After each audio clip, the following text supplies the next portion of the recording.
Welcome to Wild Charge. Today is Wednesday, December 13th. Our Pokemon of the day is Frostlass.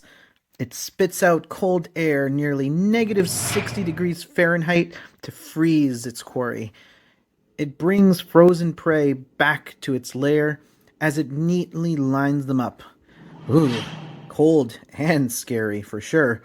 It does also have its own evolution chain.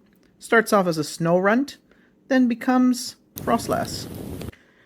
This somewhat smaller at 4'3" and only about 60 pounds, but still, you wouldn't want to see that show up and freeze you over. Ooh. We'll see you tomorrow for the next Pokemon of the day here on Wild Charge 10.